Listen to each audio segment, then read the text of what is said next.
Welcome to the next video. Attitude, positive attitude, negative attitude. Attitude is equal to 100%. ਤੁਹਾਡੇ ਕੋਲੋਂ intelligence ਹੈ, personality ਹੈ, ਤਾਂ ਜੇ ਤੁਸੀਂ ਇਹਨਾਂ ਦੇ ਅਲਫਾਬੈਟਸ ਦੇ ਨੰਬਰ ਨੂੰ ਪਲੱਸ ਕਰੋਗੇ ਤਾਂ ਉਹ ਪੂਰੇ 100 ਨਹੀਂ ਬਣਦੇ। ਪਰ ਜੇ ਐਟੀਟਿਊਡ ਦੇ ਨੰਬਰ ਨੂੰ ਪਲੱਸ ਕਰੋਗੇ ਤਾਂ ਇਹ 100%। ਜੇ ਤੁਹਾਡੇ ਕੋਲੋਂ ਐਟੀਟਿਊਡ 100% ਹੈ ਤਾਂ ਤੁਹਾਡੀ ਪਰਸਨੈਲਿਟੀ 100% ਹੈ। What is attitude? That is ਰਵੱਈਆ।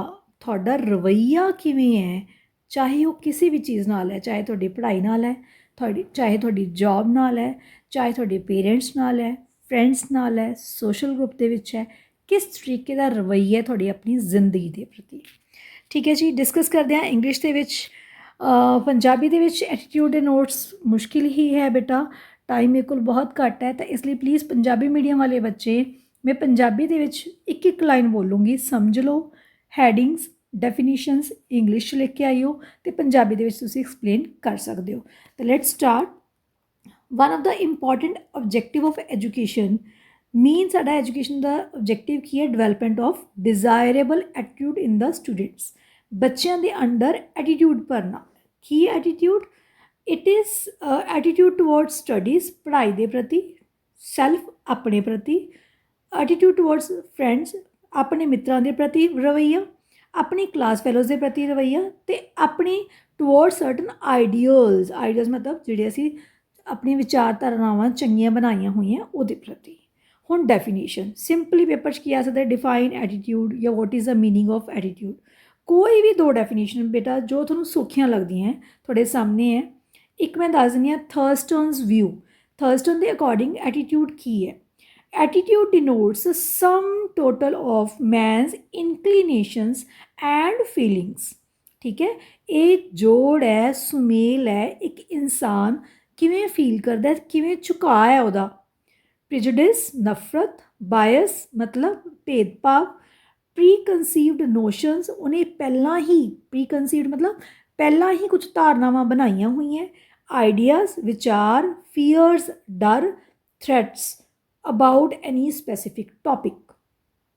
ਇੱਕ ਬੜੀ ਵਧੀਆ ਐਗਜ਼ਾਮਪਲ ਦਿੰਦੀ ਹਾਂ, ਜਿਸ ਤਰ੍ਹਾਂ ਕਿ ਮੈਂ ਡਰਾਈਵ ਨਹੀਂ ਕਰ ਸਕਦੀ, ਰਾਈਡ ਨਹੀਂ ਕਰ ਸਕਦੀ, ਮੇਰੇ ਅੰਦਰ ਇਹ ਵਿਚਾਰ ਬਣਿਆ ਹੋਇਆ ਹੈ। ਤੁਸੀਂ ਕੋਈ ਵੀ ਐਗਜ਼ਾਮਪਲ ਲਿਖ ਸਕਦੇ ਹੋ ਐਟੀਟਿਊਡ ਨਾਲ ਰਿਲੇਟਿਡ, ਕੋਈ ਵੀ ਐਗਜ਼ਾਮਪਲ ਲਿਖ ਸਕਦੇ ਹੋ ਕਿ ਮੇਰੇ ਅੰਦਰ ਇਹ ਵਿਚਾਰ ਬਣਿਆ ਕਿ ਨਹੀਂ, ਜੇ ਮੈਂ ਡਰਾਈਵ ਕਰੂੰਗੀ ਤਾਂ ਇੱਦਾਂ ਹੋ ਜਾਏਗਾ, ਜੇ ਮੈਂ ਚਲਾਉਂਗੀ ਤਾਂ ਇੱਦਾਂ ਹੋ ਜਾਊਗਾ, ਨੁਕਸਾਨ ਹੋ ਜਾਊਗਾ, ਗੱਡੀ ਠੋਕ ਦਾਂਗੀ, ਜਾਂ ਨਹੀਂ ਮੈਂ ਡਿੱਗ ਪਊਂਗੀ, ਜਾਂ ਮੈਨੂੰ ਕੋਈ ਸੱਟ ਵੱਜ ਜੂਗੀ। ਮੇਰੇ ਅੰਦਰ ਇਹ ਫੀਅਰ, ਇਹ ਥ੍ਰੈਟ ਬਣਿਆ ਹੋਇਆ ਹੈ। ਹਰੇਕ ਦੇ ਅੰਦਰ ਕੋਈ ਨਾ ਕੋਈ ਫੀਅਰ ਜਾਂ ਥ੍ਰੈਟ ਬਣਿਆ ਹੁੰਦਾ, ਹਰੇਕ ਦੇ ਅੰਦਰ ਹੈ। ਇਹ ਨਹੀਂ ਕਿ ਸਿਰਫ ਮੇਰੇ ਅੰਦਰ ਹੈ, ਕਿਸੇ ਦੇ ਅੰਦਰ ਕਿਸੇ ਗੱਲ ਨੂੰ ਰਿਲੇਟਿਡ ਹੋਏਗਾ, ਕਿਸੇ ਦੇ ਅੰਦਰ ਕਿਸੇ ਗੱਲ ਨੂੰ ਰਿਲੇਟਿਡ ਹੋਏਗਾ। ਤਾਂ ਇਹ ਕੀ ਹੈ? ਮੇਰਾ ਐਟੀਟਿਊਡ ਟੂਵਰਡਸ ਡਰਾਈਵਿੰਗ।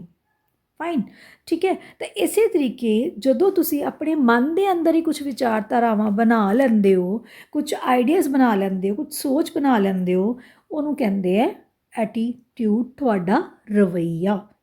ਠੀਕ ਹੈ। ਫੋਰ ਐਗਜ਼ਾਮਪਲ ਮੈਂ ਰੋਜ਼ ਟਰੈਵਲ ਕਰਦੀ ਹਾਂ, ਪਰ ਕਈ ਲੇਡੀਜ਼ ਮੈਨੂੰ ਕਹਿ ਦਿੰਦੀਆਂ ਇੰਨੀ ਦੂਰ ਟਰੈਵਲ ਕਿਵੇਂ ਕਰ ਸਕਦੇ ਹਾਂ, ਮੈਂ ਤਾਂ ਕਰ ਹੀ ਨਹੀਂ ਸਕਦੀ। ਉਹ ਇਹਨਾਂ ਦਾ ਐਟੀਟਿਊਡ ਹੈ, but I enjoy travelling.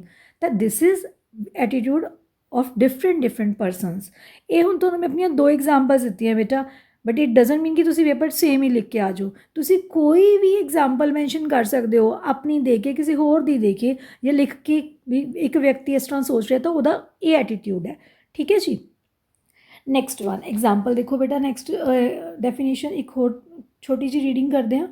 According to Crutch and Crutch field, an attitude can be defined as an process with respect to some as an an attitude can be defined as an enduring organization। endure करना मतलब बर्दाश्त करना, of motivational देखो हर तरीके नाल प्रेरणात्मक, भावनात्मक, परसੈਪਚੁਅਲ and cognitive process. Cognitive ਮਤਲਬ ਤੁਸੀਂ ਆਪਣੇ ਦਿਮਾਗੀ ਤੌਰ 'ਤੇ ਕਿਵੇਂ ਪਰਸੀਵ ਕਰਦੇ ਹੋ, ਪਰਸੀਵ ਮਤਲਬ ਚੀਜ਼ਾਂ ਨੂੰ ਕਿਵੇਂ ਲੈਂਦੇ ਹੋ, with respect to some aspect to the individuals word. ਕਿਸੇ ਇੰਡੀਵਿਜੂਅਲ ਵਰਡ ਦੇ ਪਰਸਪੈਕਟਿਵ ਤੋਂ ਕਿਸ ਤਰੀਕੇ ਨਾਲ ਕੋਈ ਵੀ ਬਾਕੀ ਸਾਰੀਆਂ ਚੀਜ਼ਾਂ ਨੂੰ ਲੈਂਦਾ। ਠੀਕ ਹੈ, ਕਲੀਅਰ ਹੈ। ਕਈ ਲੋਕ ਬੜੇ ਆਰਾਮ ਨਾਲ, ਜੇ ਕੋਈ ਸਾਹਮਣੇ ਉਹਨਾਂ ਦੇ ਕੋਈ ਗੱਲ ਕਰ ਰਿਹਾ ਤਾਂ ਉਹਨਾਂ ਨੂੰ ਲੱਗਦਾ ਕਿ ਹੀ ਔਰ ਸ਼ੀ ਇਜ਼ ਟਾਕਿੰਗ ਅਬਾਊਟ ਮੀ, ਮੇਰੇ 'ਤੇ ਹੱਸ ਰਿਹਾ, ਮੇਰੇ ਬਾਰੇ ਗੱਲ ਕਰ ਰਿਹਾ। ਨਹੀਂ ਭਾਈ, ਇਹ ਤੁਹਾਡੀ ਸੋਚ ਹੈ। ਠੀਕ ਹੈ, ਤੁਸੀਂ ਕਈ ਵਾਰੀ ਕੁਛ ਇੱਦਾਂ ਦੀ ਡਰੈਸਿੰਗ ਸੈਂਸ ਪਾਈ ਹੈ, ਤੁਹਾਨੂੰ ਲੱਗਦਾ ਕਿ ਨਹੀਂ ਇਹ ਤਾਂ ਬਿਲਕੁਲ ਸਹੀ ਨਹੀਂ ਹੈ, ਮੈਂ ਕਿਵੇਂ ਲੱਗ ਰਹੀ ਹਾਂ, ਮੈਂ ਕਿਵੇਂ ਲੱਗ ਰਿਹਾ, ਮੈਂ ਠੀਕ ਨਹੀਂ ਲੱਗ ਰਹੀ, ਇਹ ਤੁਹਾਡੀ ਸੋਚ ਹੈ, ਠੀਕ ਹੈ। Nobody is this much free ਕਿ ਉਹ ਤੁਹਾਡੇ ਡਰੈਸਿੰਗ ਸੈਂਸ 'ਤੇ ਕੋਈ ਕਮੈਂਟ ਜਾਂ ਕੰਪਲੀਮੈਂਟ ਕਰੇ। ਤਾਂ ਇਹ ਚੀਜ਼ਾਂ ਜਿਹੜੀਆਂ ਹੈਗੀਆਂ ਇਹ ਤੁਹਾਡਾ ਰਵੱਈਆ ਹੈ, ਠੀਕ ਹੈ। ਕਿਸੇ ਕੰਮ ਨੂੰ ਤੁਸੀਂ ਬਹੁਤ ਸੌਖਾ ਮੰਨ ਲੈਂਦੇ ਹੋ, ਕਿਸੇ ਕੰਮ ਨੂੰ ਬਹੁਤ ਔਖਾ ਮੰਨ ਲੈਂਦੇ ਹੋ, ਉਹ ਤੁਹਾਡਾ ਰਵੱਈਆ ਹੈ। ਹੁਣ for example personality development the paper ਹੈ, ਇੰਗਲਿਸ਼ 'ਚ ਵੀ ਆਉਣਾ ਹੈ, ਪੰਜਾਬੀ 'ਚ ਵੀ ਆਉਣਾ ਹੈ, you can do in both languages. ਇਹ ਤੁਹਾਡਾ ਰਵੱਈਆ ਕਿ ਤੁਸੀਂ ਇਹਨੂੰ ਬਹੁਤ ਸੌਖਾ ਲੈ ਰਹੇ ਹੋ ਕਿ ਬਹੁਤ ਔਖਾ ਲੈ ਰਹੇ ਹੋ। ਬਹੁਤ ਬੇਸਿਕ ਚੀਜ਼ਾਂ ਇਹ ਤੁਸੀਂ ਡਿਪੈਂਡ ਕਰਦਾ ਤੁਸੀਂ ਇਸ ਚੀਜ਼ ਨੂੰ ਕਿਸ ਤਰੀਕੇ ਨਾਲ ਐਕਸੈਪਟ ਕਰ ਰਹੇ ਹੋ। ਹੁਣ ਇਹ ਹੋ ਗਿਆ ਐਟੀਟਿਊਡ। ਹੁਣ ਇਸ ਤੋਂ ਬਾਅਦ ਡੈਫੀਨੇਸ਼ਨਸ ਤੋਂ ਬਾਅਦ ਤੁਸੀਂ ਸਮ ਅਪ, ਠੀਕ ਹੈ। ਜਰਨਲ 2 ਲਾਈਨਾਂ 'ਚ ਮੀਨਿੰਗ, ਫਿਰ ਦੋ ਡੈਫੀਨੇਸ਼ਨ, ਕੋਈ 1 ਜਾਂ 2 ਕਰ ਲਓ। ਤੁਹਾਡੀ ਕੈਪੈਸਿਟੀ ਹੈ 6 ਨੰਬਰ ਦਾ ਪੇਪਰ ਆਉਣਾ ਹੈ। ਜੇ ਪੇਪਰ ਸਿੰਪਲ ਆ ਗਿਆ ਡਿਫਾਈਨ 1 ਨੰਬਰ 'ਚ ਆ ਗਿਆ ਤਾਂ 1 ਡੈਫੀਨੇਸ਼ਨ ਲਿਖ ਦੋਗੇ ਸ਼ੋਰਟ ਨੋਟ। ਜੇ ਸਿੰਪਲ ਮੀਨਿੰਗ ਆ ਗਿਆ ਤਾਂ ਸਿੰਪਲ ਮੀਨਿੰਗ। ਫਿਰ ਜੇ ਪ੍ਰੋਪਰ ਆ ਗਿਆ 6 ਨੰਬਰ 'ਚ ਫਿਰ ਤੁਸੀਂ 2 ਲਾਈਨਾਂ 'ਚ ਡੈਫੀਨੇਸ਼ਨ, ਫਿਰ ਉਸ ਤੋਂ ਬਾਅਦ ਕਨਕਲੂਜਨ ਜ਼ਰੂਰ ਲਿਖੋਗੇ, ਠੀਕ ਹੈ। In the light of above definitions it can be stated that attitude is a point of view. ਇਹ ਤੁਹਾਡਾ ਪੁਆਇੰਟ ਸੋਚਣ ਦਾ ਨਜ਼ਰੀਆ ਹੈ। ਸਬਸਟੀਨੇਟਿਡ ਔਰ ਨੋਟ, ਟਰੂ ਔਰ ਫॉल्स। ਤੁਸੀਂ ਸੌਖਾ ਲਿਖ ਲਓ, ਨਾ ਲਿਖੋ ਕੋਈ ਗੱਲ ਨਹੀਂ, ਠੀਕ ਹੈ। ਸਹੀ ਹੈ ਕਿ ਗਲਤ ਹੈ, ਸੱਚ ਹੈ ਕਿ ਝੂਠ ਹੈ, ਕਿਸੇ ਪਰਸਨ ਦੇ ਪ੍ਰਤੀ, ਕਿਸੇ ਆਬਜੈਕਟ ਦੇ ਪ੍ਰਤੀ, ਦੈਨ ਕਿਸੇ ਟਾਸਕ ਦੇ ਪ੍ਰਤੀ, ਕਿਸੇ ਆਈਡੀਆ ਦੇ ਪ੍ਰਤੀ ਤੁਸੀਂ ਕਿਵੇਂ ਸੋਚ ਰਹੇ ਹੋ, ਪੋਜ਼ੀਟਿਵ ਸੋਚ ਰਹੇ ਹੋ, ਨੈਗੇਟਿਵ ਸੋਚ ਰਹੇ ਹੋ, ਬੜਾ ਇਨਡਿਫਰੈਂਟ ਹੋ ਕੇ ਸੋਚ ਰਹੇ ਹੋ ਕਿ ਤੁਹਾਨੂੰ ਕੋਈ ਪਰਵਾਹ ਹੀ ਨਹੀਂ ਵੀ ਕੀ ਹੋ ਰਿਹਾ ਕੀ ਨਹੀਂ ਹੋ ਰਿਹਾ, ਚਲੋ ਜੀ ਕੋਈ ਇਨਡਿਫਰੈਂਟ ਤੁਸੀਂ ਉਸ ਚੀਜ਼ ਨੂੰ ਲੈ ਕੇ, ਤਾਂ ਤੁਹਾਡਾ ਬਿਹੇਵੀਅਰ ਕਿਸ ਤਰੀਕੇ ਦਾ ਹੈ, ਠੀਕ ਹੈ। ਇਹ ਸੀ ਡਿਫਾਈਨ ਐਟੀਟਿਊਡ। ਸਮਝ ਆ ਗਿਆ। 2 ਜਰਨਲ ਲਾਈਨਸ ਮੀਨਿੰਗ ਐਕਸਪਲੇਨ ਕਰੋ, ਕੋਈ ਵੀ 2 ਡੈਫੀਨੇਸ਼ਨ ਯਾਦ ਕਰ ਲਓ, 2 ਲਾਈਨਸ ਕੰਕਲੂਜਨ ਕਰ ਦਿਓ, ਠੀਕ ਹੈ। ਨੈਕਸਟ ਹੈ ਹੁਣ ਐਟੀਟਿਊਡ ਜੋ ਹੈ 5 ਡਾਇਰੈਕਸ਼ਨਸ ਦੇ ਵਿੱਚ ਮੈਜਰ ਕੀਤਾ ਜਾ ਸਕਦਾ ਹੈ ਨਾ। ਇੰਪੋਰਟੈਂਟ ਮੈਜਰਮੈਂਟ ਹੈ ਐਟੀਟਿਊਡ ਦੀ। ਡਾਇਰੈਕਸ਼ਨ, ਤੁਸੀਂ ਕਿਸੇ ਬਾਰੇ ਕਿਵੇਂ ਸੋਚ ਰਹੇ ਹੋ, ਚੰਗਾ ਕਿ ਮਾੜਾ। ਡਿਗਰੀ, ਕਿੰਨਾ ਚੰਗਾ ਸੋਚ ਰਹੇ ਹੋ, ਫੇਵਰੇਬਲ ਸੋਚ ਰਹੇ ਹੋ ਕਿ ਅਨਫੇਵਰੇਬਲ, ਮਤਲਬ ਪੱਖ 'ਚ ਸੋਚ ਰਹੇ ਹੋ ਪੋਜ਼ੀਟਿਵਲੀ ਕਿ ਨੈਗੇਟਿਵਲੀ। ਸਟਰੈਂਥ, ਕਿੰਨੀ ਡੂੰਘਾਈ ਨਾਲ ਜੋ ਤੁਹਾਡਾ ਜੋ ਹਾਊ ਸਟਰੋਂਗ ਤੁਹਾਡਾ ਐਟੀਟਿਊਡ ਹੈ ਨਾ। ਜਿਵੇਂ ਅਸੀਂ ਕਈ ਵਾਰੀ ਕਹਿੰਦੇ ਹਾਂ ਮੈਂ ਨਹੀਂ ਜਾਣਾ ਇਸ ਵਿਆਹ 'ਤੇ, ਬਿਲਕੁਲ ਹੀ ਨਹੀਂ ਜਾਣਾ, ਮੈਂ ਪੜ੍ਹਨਾ ਹੀ ਨਹੀਂ, ਮੈਂ ਕਰਨਾ ਹੀ ਨਹੀਂ, ਜਾਂ ਮੈਂ ਕਰਨਾ ਹੀ ਕਰਨਾ ਹੈ, ਮੈਂ ਜਾਣਾ ਹੀ ਜਾਣਾ ਹੈ, ਮੈਂ ਇਹ ਚੀਜ਼ ਪਾਣੀ ਹੈ। ਇਹ ਕੀ ਹੈ, ਸਟਰੋਂਗ ਐਟੀਟਿਊਡ ਹੈ ਤੁਹਾਡਾ। ਉਦੋਂ ਬਾਅਦ ਹੈ ਬੱਚੇ ਮੇਨ ਹੈ ਤੁਹਾਡਾ ਸੇਲੀਅੰਸ, ਮਤਲਬ ਫਰੀडम ਔਰ ਸਪੋਂਟੈਨਿਟੀ ਹੁੰਦਾ ਲਗਾਤਾਰਤਾ। ਸਪੋਂਟੈਨਿਟੀ ਮਤਲਬ ਸਪੋਂਟੇਨੀਅਸਲੀ ਤੁਸੀਂ ਕਿਵੇਂ ਕਰਦੇ ਹੋ, ਲਗਾਤਾਰ। ਫਰੀडम ਲਿਖ ਲਿਓ ਤੁਸੀਂ, ਸੌਖਾ ਸ਼ਬਦ, with which it is manifested, ਠੀਕ ਹੈ। ਦੈਨ ਉਸ ਤੋਂ ਬਾਅਦ ਹੈ ਕੰਸਿਸਟੈਂਸੀ, ਸੌਖੇ ਅਕਸ਼ਰ ਦੱਸ ਰਹੇ ਲਗਾਤਾਰਤਾ। How does an individual maintains his attitude under different condition. ਅਲੱਗ ਹਾਲਾਤਾਂ ਦੇ ਵਿੱਚ ਉਹ ਆਪਣੇ ਐਟੀਟਿਊਡ ਨੂੰ ਕਿਵੇਂ ਕੰਸਿਸਟੈਂਟ ਰੱਖਦਾ ਹੈ। ਫਿਰ ਹੁਣ ਫੀਚਰਸ ਕੀ ਹੈ, ਇਹਦੀਆਂ ਵਿਸ਼ੇਸ਼ਤਾਵਾਂ, ਪੰਜਾਬੀ ਦੇ ਵਿੱਚ ਵਿਸ਼ੇਸ਼ਤਾਵਾਂ ਕੀ ਹਨ, ਇਹਦੀਆਂ ਵਿਸ਼ੇਸ਼ਤਾਵਾਂ ਕੀ ਹਨ। ਆਬਜੈਕਟ ਬੇਸਡ ਹੈ, the attitude has an object. The object of an attitude may be anything including a person, group, political or social event. one may have attitude towards art, ਕੋਈ philosophy, ਕੋਈ particular person, ਕੋਈ religion। Specific direction ਹੁੰਦੀ ਹੈ ਹਰੇਕ ਦੀ attitude ਦੀ, ਇੱਕ particular direction 'ਚ ਕੰਮ ਕਰਦਾ ਹੈ। ਸਟੇਬਿਲਿਟੀ ਹੁੰਦੀ ਹੈ ਨਾ, ਸਟੇਬਲ ਹੁੰਦਾ ਉਹ ਆਪਣੇ ਐਟੀਟਿਊਡ ਨੂੰ ਲੈ ਕੇ ਕਿ ਮੈਂ ਕਿਸ ਪੋਜੀਸ਼ਨ ਦੇ ਵਿੱਚ ਕਿਸ ਪਰਸਨ ਨਾਲ ਕਿਵੇਂ ਬਿਹੇਵ ਕਰਨਾ ਹੈ। ਦੈਨ ਮੋਟੀਵੇਸ਼ਨਲ ਪ੍ਰੋਪਰਟੀਜ਼, ਹਰੇਕ ਦਾ ਐਟੀਟਿਊਡ ਇੱਕ ਪਾਰਟੀਕੂਲਰ ਮੈਨਰ ਦੇ ਵਿੱਚ ਰਿਐਕਟ ਕਰਨ ਦੇ ਲਈ ਉਹਨੂੰ ਮੋਟੀਵੇਟ ਕਰਦਾ ਹੈ, ਇਹ ਚੀਜ਼ ਲਈ ਹੈਲਪ ਕਰਦਾ ਹੈ। ਲਰਨਡ ਐਟੀਟਿਊਡ ਅਸੀਂ ਸਿੱਖਦੇ ਹਾਂ, ਅਸੀਂ ਆਪਣੇ ਪੇਰੈਂਟਸ ਤੋਂ, ਟੀਚਰਸ ਤੋਂ, ਫਰੈਂਡਸ ਤੋਂ ਐਟੀਟਿਊਡ ਸਿੱਖਦੇ ਹਾਂ। How to behave in a business organisation, how to behave in a church, school, temple, ਅਤੇ ਇੱਥੋਂ ਹੀ ਅਸੀਂ ਸਿੱਖਦੇ ਹਾਂ ਅਤੇ ਇੱਥੇ ਹੀ ਅਸੀਂ ਅਪਲਾਈ ਕਰਦੇ ਹਾਂ। ਮੈਨੀਫੈਸਟ ਇਨ ਬਿਹੇਵੀਅਰ, ਤੁਹਾਡੇ ਬਿਹੇਵੀਅਰ ਦਾ ਜਿਹੜਾ ਹੈਗਾ ਐਟੀਟਿਊਡ ਪ੍ਰੈਜੈਂਟੇਸ਼ਨ ਹੈ। And attitude may operate at subconscious level, ਤੁਸੀਂ ਕੌਨਸ਼ੀਅਸ ਨਹੀਂ ਹੋ ਪਰ ਫਿਰ ਵੀ ਤੁਹਾਡਾ ਜਿਹੜਾ ਰਵੱਈਆ ਹੈ ਉਹ ਵਰਕ ਕਰਦਾ, ਠੀਕ ਹੈ। People often hold attitude without being aware of it, ਕਈ ਵਾਰ ਉਹਨਾਂ ਨੂੰ ਪਤਾ ਵੀ ਨਹੀਂ ਹੁੰਦਾ ਵੀ ਇਹ ਸਿਚੁਏਸ਼ਨ ਕੀ ਕਰਨਾ ਸੀ, ਪਰ ਉਹ ਕਰ ਜਾਂਦੇ ਆ, ਚਾਹੇ ਸਹੀ ਚਾਹੇ ਗਲਤ। ਇੰਡੀਵਿਜੂਅਲ ਡਿਫਰੈਂਸ ਵੈਰੀ ਇੰਪੋਰਟੈਂਟ, ਹਰ ਬੰਦੇ ਦਾ ਵੱਖਰਾ ਐਟੀਟਿਊਡ ਹੈ। ਬਾਈਪੋਲਰ ਜਿਹੜਾ ਹੈਗਾ trait, bipolar trait, it is a bipolar trait as it is position towards an object either or ਚਾਹੇ ਉਹ ਨੈਗੇਟਿਵ ਹੋਏਗਾ ਚਾਹੇ ਪੋਜ਼ਿਟਿਵ, ਚਾਹੇ ਅਗੇਂਸਟ ਹੋਏਗਾ ਚਾਹੇ ਫੇਵਰ 'ਚ, ਠੀਕ ਹੈ, ਚਾਹੇ ਫੇਵਰੇਬਲ ਹੋਏਗਾ ਚਾਹੇ ਅਨਫੇਵਰੇਬਲ। ਤਾਂ ਦੋ ਜਿਹੜੇ ਇਹਦੇ ਪਿੱਲਰ ਹੈ, ਓਵਰਟ ਅਤੇ ਕੋਵਰਟ ਹੈ। ਇੰਟੀਗ੍ਰੇਟਿਡ ਪਰਸਨੈਲਿਟੀ ਜਿਹੜੀ ਬਣਦੀ ਹੈ ਇਹਦੇ ਨਾਲ। ਕਲਚਰਲ ਇਨਫਲੂਐਂਸ ਬਹੁਤ ਹੁੰਦਾ ਹੈ, ਸਾਡੇ ਕਲਚਰ ਦਾ ਇਸ 'ਤੇ ਬਹੁਤ ਜ਼ਿਆਦਾ ਇਨਫਲੂਐਂਸ ਹੁੰਦਾ ਹੈ।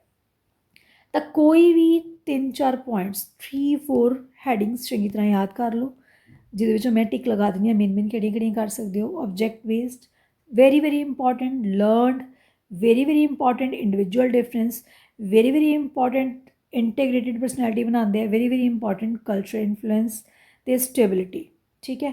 1 2 3 4 5 6 ਪੁਆਇੰਟ more than sufficient ਹੈ ਬੇਟੇ, ਠੀਕ ਹੈ ਜੀ। ਜਿਹੜੇ ਬੱਚੇ ਸਿਰਫ BA1 ਦਾ ਪੇਪਰ ਦੇ ਰਹੇ ਪਰਸਨੈਲਿਟੀ ਡਿਵੈਲਪਮੈਂਟ ਦਾ, ਬਹੁਤ ਹੈ ਉਹਨਾਂ ਦੇ ਲਈ, ਸੌਰੀ। ਹਾਂਜੀ, ਅਗਲਾ ਤੁਹਾਡਾ ਟੌਪਿਕ ਹੈ ਐਟੀਟਿਊਡ, ਰਵੱਈਆ, ਪੋਜ਼ੀਟਿਵ ਅਤੇ ਨੈਗੇਟਿਵ। ਇਹਦੇ ਮੈਂ ਨੋਟਸ ਬਣਾ ਪਾਈ ਹਾਂ, ਇਸ ਲਈ ਮੈਂ ਫਟਾਫਟ ਕਰ ਦਿੰਦੀ ਹਾਂ। ਥੋੜ੍ਹਾ ਪਲੀਜ਼ ਰਾਈਟਿੰਗ 'ਤੇ ਨਾ ਜਾਈਓ, ਮੈਨੂੰ ਸੁਣ ਲਓ, ਬਿਕੋਜ਼ ਆਫ ਟਾਈਮ ਬਹੁਤ ਥੋੜ੍ਹਾ ਸੀ ਅਤੇ ਬਹੁਤ ਕੁਛ ਮੈਨੇਜ ਕਰਨ ਵਾਲਾ ਸੀ, ਤਾਂ ਉਹਦੇ ਅਕੋਰਡਿੰਗ ਹੀ ਬਣਾ ਪਾਈ ਹਾਂ। ਐਟੀਟਿਊਡ ਕੀ ਹੈ, ਰਵੱਈਆ ਕੀ ਹੈ, ਪੋਜ਼ੀਟਿਵ ਅਤੇ ਨੈਗੇਟਿਵ। ਇਹਨੂੰ ਤੁਸੀਂ ਜੇ ਇਕੱਲਾ ਪੇਪਰ 'ਚ ਆ ਗਿਆ ਪੋਜ਼ੀਟਿਵ ਐਟੀਟਿਊਡ ਤਾਂ ਤੁਸੀਂ ਪੋਜ਼ੀਟਿਵ ਦੇ ਸਾਰੇ ਪੁਆਇੰਟ ਲਿਖ ਆਇਓ, ਇਕੱਲਾ ਆ ਗਿਆ ਨੈਗੇਟਿਵ ਤਾਂ ਨੈਗੇਟਿਵ ਦੇ, ਦੋਨੋਂ ਆ ਗਏ ਤਾਂ ਪੋਜ਼ੀਟਿਵ ਦੇ ਸਾਰੇ ਲਿਖ ਦਿਓ ਪਹਿਲਾਂ, ਫਿਰ ਨੈਗੇਟਿਵ ਦੇ ਲਿਖ ਦਿਓ। ਜੇ ਕੁਐਸਚਨ ਆ ਗਿਆ define attitude, what is the difference between positive and negative attitude, ਤਾਂ ਪਹਿਲਾਂ ਜਿਵੇਂ ਕੁਐਸਚਨ ਕਰਾਇਆ ਡੈਫੀਨੇਸ਼ਨ ਦੇ ਕੇ ਪਹਿਲੇ ਪੇਜ ਵਾਲੀ, ਫਿਰ ਇਸ ਤਰੀਕੇ ਨਾਲ ਡਿਫਰੈਂਸ ਕਰ ਦਿਓ। ਜੇ ਪੇਪਰ ਦੇ ਵਿੱਚ ਆ ਗਿਆ ਡਿਫਾਈਨ ਐਟੀਟਿਊਡ ਤਾਂ what is positive and negative, ਤਾਂ ਪਹਿਲਾਂ ਡੈਫੀਨੇਸ਼ਨ ਦੇ ਕੇ ਕਨਕਲੂਜਨ ਦੇ ਕੇ ਪਹਿਲਾਂ ਪੋਜ਼ੀਟਿਵ ਦੇ ਸਾਰੇ ਪੁਆਇੰਟਸ ਲਿਖ ਦਿਓ, ਫਿਰ ਨੈਗੇਟਿਵ ਦੇ ਸਾਰੇ ਪੁਆਇੰਟਸ ਲਿਖ ਦਿਓ। ਚਲੋ ਸਟਾਰਟ ਕਰਦੇ ਹਾਂ ਫਟਾਫਟ। Positive attitude, if we think positively, ਜੇ ਅਸੀਂ ਹਾਂ ਵਾਚਕ ਚੰਗਾ ਸੋਚਦੇ ਹਾਂ, ਠੀਕ ਹੈ, ਵੀ ਵਿਲ ਇੰਜੋਏ ਲਵ, ਸਾਨੂੰ ਪਿਆਰ ਮਿਲਦਾ ਹੈ, ਸਾਨੂੰ ਗ੍ਰੈਟੀਟਿਊਡ ਮਿਲਦਾ ਹੈ, ਸ਼ਾਂਤੀ ਮਿਲਦੀ ਹੈ ਅਤੇ ਉਮੀਦ ਸਾਡੇ ਅੰਦਰ ਭਰੀ ਹੁੰਦੀ ਹੈ। ਜੇ ਅਸੀਂ ਨੈਗੇਟਿਵਲੀ ਸੋਚ ਲਿਆ ਤਾਂ ਅਸੀਂ ਨੈਗੇਟਿਵ ਬਣਦੇ ਹਾਂ, ਨੈਗੇਟਿਵ ਫੀਲਿੰਗਸ ਆਉਣਗੀਆਂ ਅਤੇ ਹੇਟ, ਨਫ਼ਰਤ ਆਏਗੀ, ਗੁੱਸਾ ਆਏਗਾ, ਨਿਰਾਸ਼ਾਵਾਦੀ ਹੋਵਾਂਗੇ।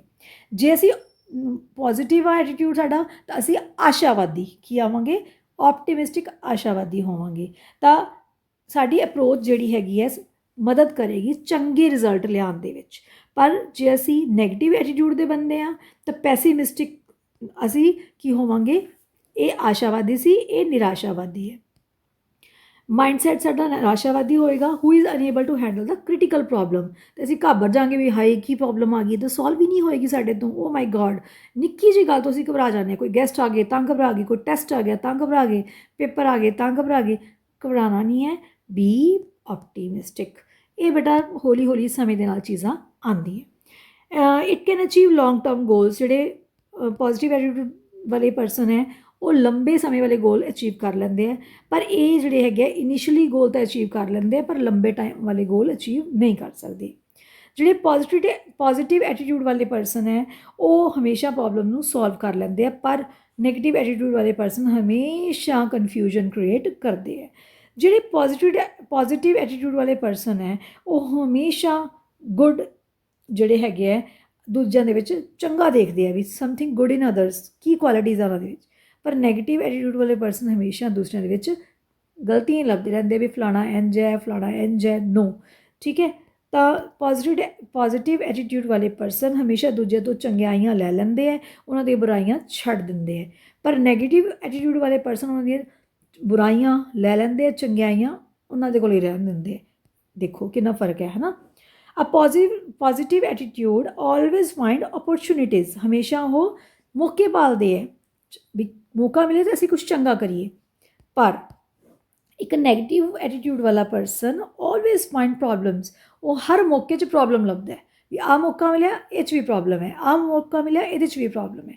ਇਸ ਕਰਕੇ ਹਮੇਸ਼ਾ ਆਪਣਾ ਜੋ ਐਟੀਟਿਊਡ ਹੈ ਪੋਜ਼ੀਟਿਵ ਰੱਖੋ, ਅੱਗੇ ਵਧੋ ਅਤੇ ਹਮੇਸ਼ਾ ਹਰ ਇੱਕ ਦੇ ਵਿੱਚ ਚੰਗਾ ਦੇਖੋ ਅਤੇ ਚੰਗਾ ਗ੍ਰਹਿਣ ਕਰੋ। ਉਮੀਦ ਕਰਦੀ ਹਾਂ ਸਮਝ ਆਇਆ। Thank you and please subscribe the channel if you are not subscribed. BA second year ਦਾ ਸਾਰਾ ਹੀ ਸਿਲੇਬਸ ਅਪਲੋਡਡ ਹੈ, BA ਫਾਈਨਲ ਦਾ ਸਾਰਾ ਹੀ ਅਪਲੋਡਡ ਹੈ। ਪਲੀਜ਼ ਚੈਨਲ ਨੂੰ ਮੈਕਸੀਮਮ ਸ਼ੇਅਰ ਕਰੋ, ਤੁਹਾਡੀਆਂ ਬਲੈਸਿੰਗਸ ਮਿਲਦੀਆਂ in the forum of your sharing. Thank you, God bless you.